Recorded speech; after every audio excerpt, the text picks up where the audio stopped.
umunsi mwiza kuri wowe uba wahisemo kubana natwe. Reka nkomeze kukwifuriza kugubwa neza ndetse no gukomeza kugira ibihe byiza aho muherereye hose. Bari mu karere k'ibiyaga bigari tubahaye ikaze muri aya makuru agezweho ku mugabane wa Afurika ndetse no hakurya y'umugabane wa Afurika, muri Leta Zunze Ubumwe za Amerika, muri Canada, muri Australia, Norvège, Denmark ndetse n'ahandi hatandukanye. Bakomeza kugenda batwereka ko badukurikiye gatanu kuri gatanu umunsi ku munsi. Mwese tubahaye ikaze muri aya makuru agezweho. Ni ku itariki ya 6 n'ukwezi kwa kabiri umwaka w'ibihumbi 2020. Wifuza kujya uba mbere mu kuba wabona amakuru yacu gatanu kuri gatanu mu buryo bugezweho, reka nongere nkwibutse ko ushobora kujya munsi iyo video yawe hepfo gato ukamanuka rero mu ruhande rw'iburyo haranditse ijambo subscribe ndetse hirya yaho harakantu kakazogera hombi, rero uklikaho. Iyo umaze guklikaho ubona ubutumwa bugufi bukubwira ko hari inkuru imaze kugera kuri channel, ukaba wa mbere mu kuba wabona amakuru yacu mu buryo bugezweho. Mutsunzi TV rero ni umuyoboro w'amakuru yizewe kandi agezweho. Tujye kurebera hamwe ibijyanye n'urupfu rwa Generali Kabiligi. Rero akaba yari umusirikare ukomeye ku ngoma ya Habyarimana, akaba yamaze kwitaba Imana. Ku bijyanye n'uyu Generali Kabiligi, ni muntu ki se Generali Kabiligi yazize iki? Akaba rero ari inkuru y'urupfu rwe yamenyekanye guhera ku munsi w'ejo kuri wa gatatu ku itariki ya 5 Gashyantare 2020 ku mugoroba, nibwo inkuru y'urupfu rwa Generali Gratien Kabiligi yasakaye ivuga ko yaguye mu Bufaransa. Amakuru agera kuri Mutsunzi TV avuga ko rero yahitanywe n'uburwayi yaramaranye igihe kinini. Hanyuma ku itariki ya 18 Nyakanga umwaka wa 1997 yafatiwe i Nairobi muri Kenya, yoherezwa mu rukiko mpanabyaha rwashyiriweho u Rwanda rwakoreraga Arusha uwo umusayira. Hanyuma rero akaba yararezwe mu rubanza rumwe n'aba Colonel BMC Theoneste Bagusora ndetse na Lieutenant Colonel BMC Anatole Nsengimana, hakaza na Majoro Aroyizi n'abakuze ndetse bose rero uko ari bane baregwaga ibyaha bine, ari byo rero gucura umugambi wo gukora jenoside rero cyangwa se ndetse n'ubufatanyacyaha muri jenoside n'ibyaha byibasiye inyoko muntu nk'uko biteganywa n'amasezerano ya Geneve.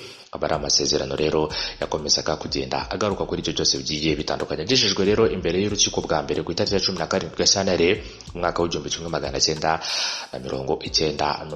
Aburana rero ahakana ibyaha byose aregwa. Urubanza rwe rero rukaba rwaratangiye ku itariki ya 2 Mata umwaka wa 2022, rupfundikirwa rero impande zose zimaze gutanga imyanzuro yazo muri Werurwe 2017. Ku itariki ya 18 Ukuboza 2008 yagizwe rero umwe n'urukiko mpanabyaha rwashyiriweho u Rwanda rwakoreraga Arusha, rumanaguraho ibyaha byose yaregwaga, runategeka ko ahita arekurwa. Nyuma yo kurekurwa yamaze imyaka myinshi Arusha mu nzu rero yaracumbikiwemo n'urukiko igihugu cy'Ubufaransa, kikaba rero cyaramwangiye gusanga umuryango we muri icyo gihugu. Amaherezo rero yaje kwemererwa n'igihugu cy'Ububiligi, aho rero yagiye asanga abo mu muryango we nyuma yimukira cyangwa se nyuma yo kwimukira mu Bufaransa, aho rero yaguye kuri uyu wa 5 Gashyantare 2020. Ngo rero akaba ari General Gratien Kabiligi. Ku bijyanye rero n'uyu mugabo wari waragizwe umwere komisiyo y'igihugu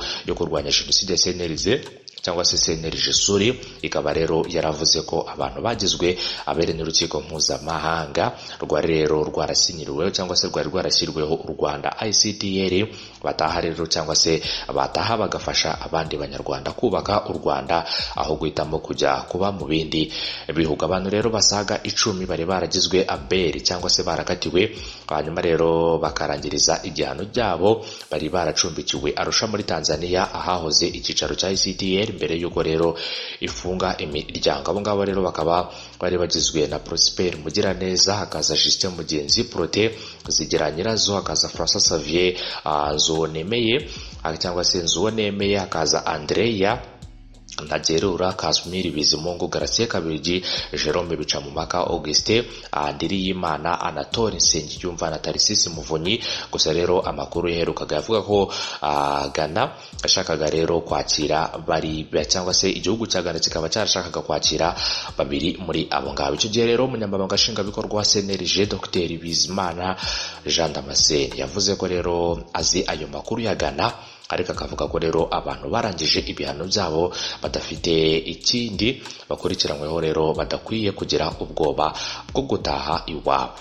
Urumva rero igihugu igihugu giha uburenganzira buri muturage uwo ari we wese mu kuba rero yakwisanzura ndetse akaba yanabona uburenganzira bwo gutaha iwabo, nubwo rero hari bimwe mu byaha yaba yarakurikiranyweho ariko akaba yararangije ibihano bye ndetse akaba yaranagizwe umwere. Yavuze ko rero bakagarutse mu rugo u Rwanda rero rutabasubiza mu nkiko niba baragizwe abere cyangwa rero bakarangiza ibihano byabo, kuko rero amategeko agena ko nta muntu ushobora kuburanishwa inshuro zigera kuri 2 ku cyaha kimwe gusa. Ariko nanone Dr Bizimana yanavuze ko rero muri izo manza urukiko rwakoze amakosa yo kugira abere abatabikwiriye bijyanye n'uruhare rutaziguye bageze muri jenoside yakorewe abatutsi mu mwaka wa 1994. Akaba rero yarakomeje agira ati abandi bahawe ibihano bito rero bidahuye n'ibyaha bakoze, nk'uwitwa rero Anatole Singiyumva watanze intwaro zakoreshejwe mu kwica ibihumbi by'abantu muri Gisenyi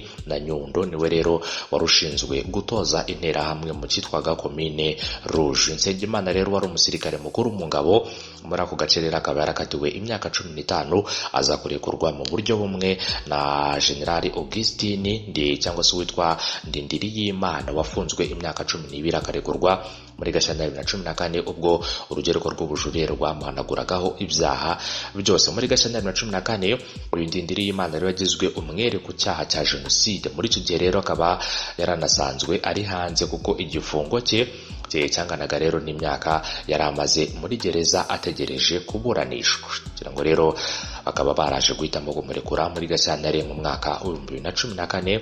Hanyuma rero Dr Bizimana akaba avuga ko rero muri izo manza hagiye habamo amakosa kuko hari abagiye bahabwa ibihano bitajyanye n'ibyaha bagiye bakora muri iyo myaka yashize, cyane cyane rero bimwe mu byaha bya jenoside yakorewe abatutsi mu mwaka wa 1994. bamwe mu bagizemo uruhare cyane cyane kuri aba bagabo bose babarirwa hanze y'igihugu. Ngira ngo rero uko ari 4 nkuko nakomeje kugenda mubwira amazina yabo, bakaba rero baragejejwe mu rukiko rwari rwarashyiriweho u Rwanda yarusha.